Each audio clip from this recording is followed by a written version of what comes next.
Hey, everybody. This is Erik. I'm a therapist who specializes in recovery from addictions, from boundary issues, codependency, compulsive giving, overeating, sex addiction, compulsive gambling, drugs, alcohol, anxiety, depression, etc. Today, we're going to talk about boundaries. I don't know as I would be as doing as well as I did without the understanding of boundaries. Boundaries I learned a long time ago in a class in graduate school, and a therapist recommended a book that I thought was pretty cool called Facing Codependence by Pia Melody. Very useful book. Very useful book. And I'll put the description, the link to where to find that. Boundaries often are described in a way that sounds like a limit, like I'm setting a boundary with you. I'm pretty precise with this. When I set a limit, it's supporting my sense of me. If I say no to someone, I don't want to go to the zoo. I don't want to go to like an amusement park. That's just not my thing. That's helping me say no to something I don't want to do. That gives me a sense of self. If I don't really have a sense of self, then I'll do whatever you want me to do, which sounds like a person who could get along well in life, but it really backfires after a while. We get resentful, we get fearful, we may just avoid. So, really important to understand boundaries and limits. And as we go through this handout together, you'll see the difference. I think there's great value to just understanding um, boundaries in light of what happens if they are violated. So there are physical boundaries, there are emotional boundaries, mental boundaries, sexual boundaries, financial boundaries, etc. So let's go through this. We're going to go through this quite quickly.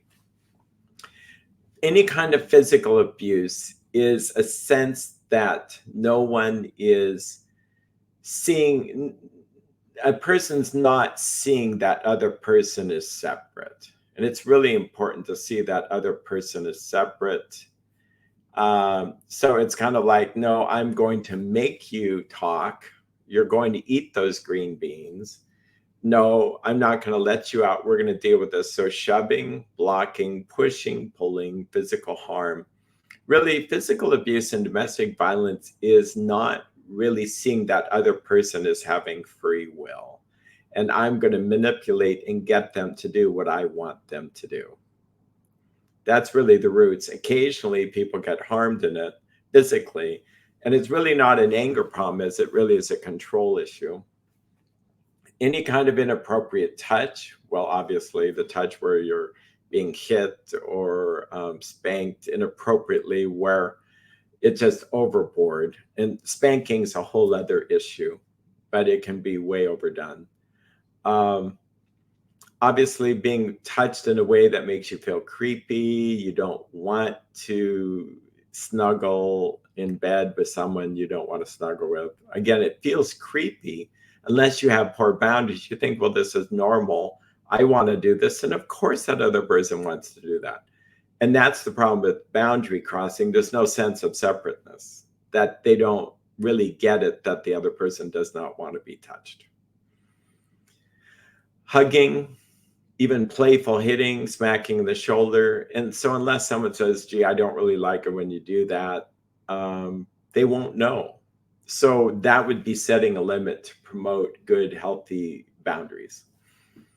Sexual handling, tickling. Again, tickling almost in and of itself is a boundary crossing. I'm pretty strict with that. I'm not against people tickling each other, but it's really, I'm going to tickle. I won't say, well, I'll pretend I'm the inappropriate person. I'm going to tickle this little kid or adult, even though they don't like it. Like, who says tickle me? I like to be tickled. And then we play this tickle game. No one that I know of. But it's seeing me get pleasure, seeing this person get squirmy because of that. I'm not the boundary police. I'm not saying it's abusive when people are tickling their own kids. I have people close to me that do that. But I also think it's technically a boundary crossing. Entering a bedroom without asking. So seeing one's bedroom as one's private space. And if someone just walks into your bedroom or even your house or your country without permission, it's a boundary crossing.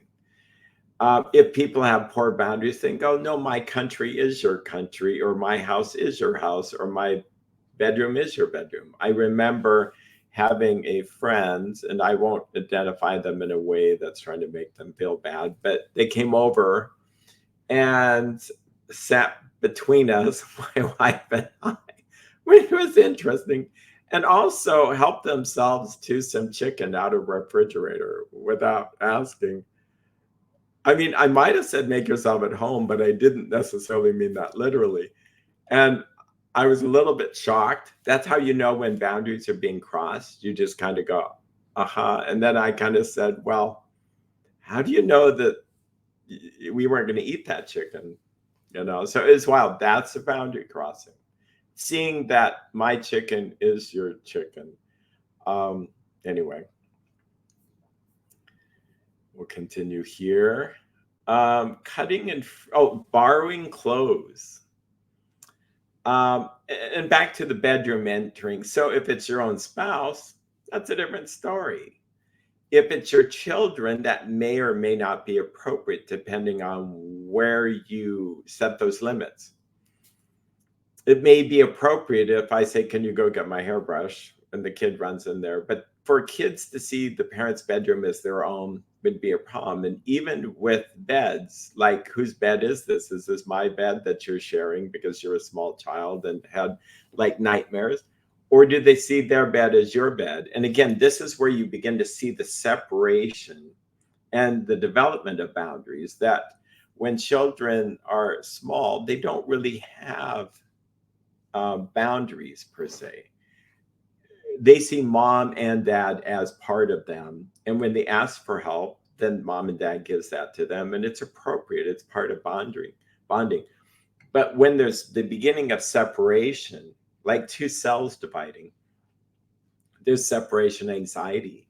This is when they begin to go, wow, I'm actually kind of alone in the world, and it's up to my parents to help me. Please, parents, help me. And so they run back and forth. But there's this sense I want to be separate. I want to be my own separate person. I'm being invaded by bubbles, and I'm not quite sure why that happens. So I apologize for that. I'll have to set a limit with whatever software is doing that. The child goes through the separation process, and it's a grieving process to realize they are separate. And they may say no to you, and you may say no to them, but that's how you know you're developing a good boundary sense. There's a sense that you really can't say no until you've said yes, or you can't really say yes until you've said no to something. We can talk later about that. Some guests may never enter a person's bedroom, but unless someone says, oh, we actually have a small coat closet, and so you may go put your coat on the bed, say like it's a large party. I know this is dating me, but this is what we did in the old days. We'd have a nice, clean parental bedroom, and then you could go put the coats and then retrieve the coats when the guests needed them.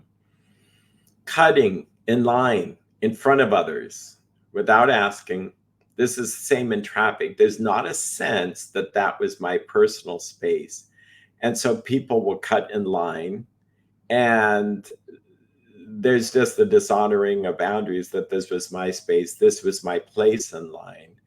And again, I'm not boundary police, but this is kind of how it is. Now, if I give someone space, this is interesting because it's a boundary issue.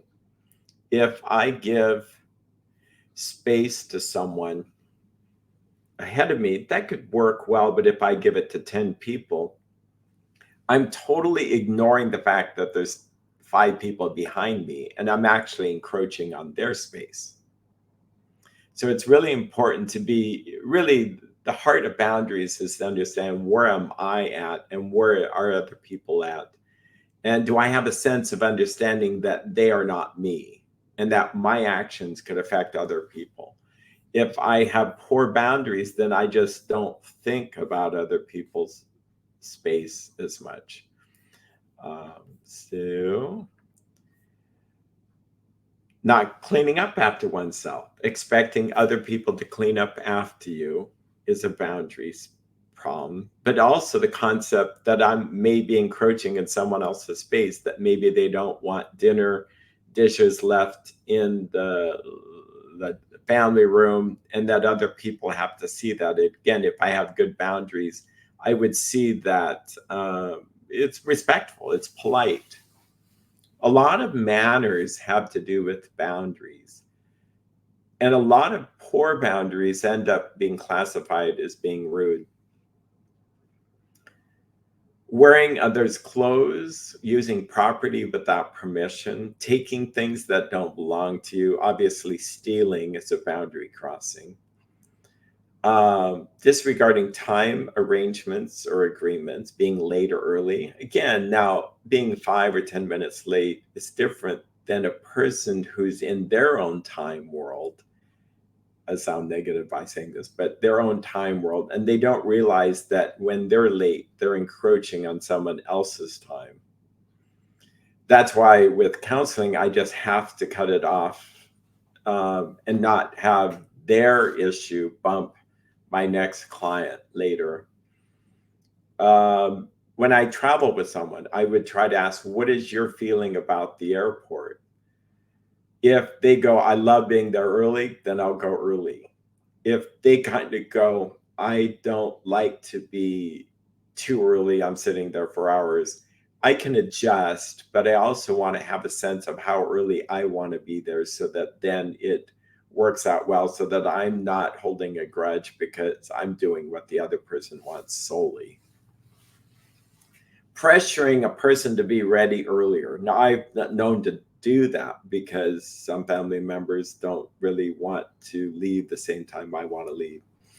How do we win? Well, I may have to just go separate so that their sense of time is not going to make me late, and my pressuring them to be there earlier than they want to be. And sometimes we just work out an agreement, but just the idea of seeing that as separate is really important. Not returning or being slow to return borrowed items. Again, seeing those items as my own. So anyway, this is a good start in terms of dealing with physical boundaries. Other ways that boundaries come up, what I'd like to say is it's important to learn this over time. It takes a good year to learn some of these things. I'd say it's about a year that you can read books on boundaries, which I recommend, but it's in practice. You may, I'm trying to think of good physical boundaries. We're going to make these separate, these videos, because it's very long to get into that. But just the sense of where do you begin and someone else ends. Physical has to do with space, so that people that you're really close to, you might be closer in proximity, and people that you don't know well, calling someone by their first name might be inappropriate, because Officer Charles, we'll say Dickens, hey, Charlie, no, inappropriate. Okay.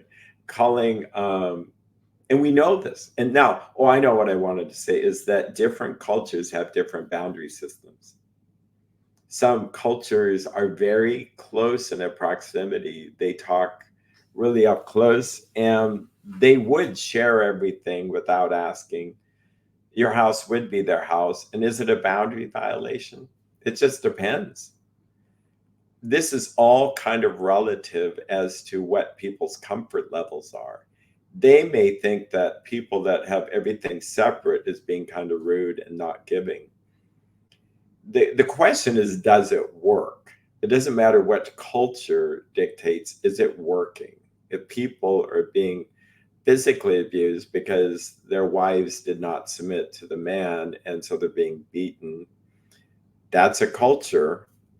Is it a boundary crossing? I would say yes. But if they want to do that, they have every right to do that in that culture. See, respecting, and we'll get into this when we talk about emotional and mental boundaries or spiritual boundaries. So, anyway, you take care and have a great day.